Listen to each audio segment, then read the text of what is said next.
Gas fire pits have a few great advantages. They're easy to use, clean burning, and don't require as much maintenance as wood burning fire pits. Plus, you can have a roaring fire going within seconds and stop it just as fast by simply flipping a switch or turning a control knob. When it comes to choosing a gas burning fire pit, you'll first need to decide what kind of fuel you want to use: natural gas or liquid propane. In this video, we'll list the pros and cons of both fuel types so you can decide which option is right for your space. Let's start with liquid propane. If you're looking for a fire pit that's easy to use and requires minimal installation, then you'll want to go with propane.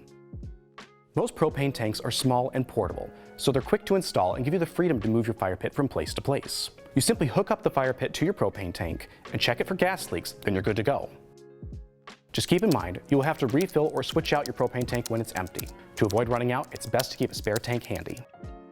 If you're worried about being able to see your propane tank, we recommend choosing a hidden tank fire pit. Hidden tank fire pits are designed to house the propane tank directly underneath. These models have an access door on one side so you can easily get to your propane tank when it's time to switch it out.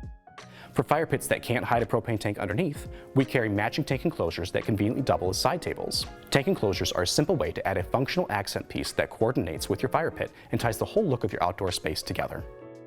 Now let's talk about the advantages of natural gas. If you're looking to add a permanent fire feature to your backyard or patio, then a natural gas fire pit is the way to go. Once you light your fire pit, you don't have to worry about running out of fuel, and having a consistent flow of gas lets you use more fuel at once, creating bigger flames and more warmth. A permanent gas line is required. You'll need to hire a licensed professional to install a gas line and hook it up to your fire pit. Once the gas line's connected, your fire pit will have a constant source of fuel, saving you time and money. No matter which fuel source you choose, gas fire pits are a low-maintenance, hassle-free way to enjoy a fire. You don't have to stock up on firewood or monitor the fire to make sure it's been put out. If you need help choosing the best gas fire pit for your needs, give our team of NFI-certified experts a call at 800-919-1904 or visit us online at www.woodlanddirect.com.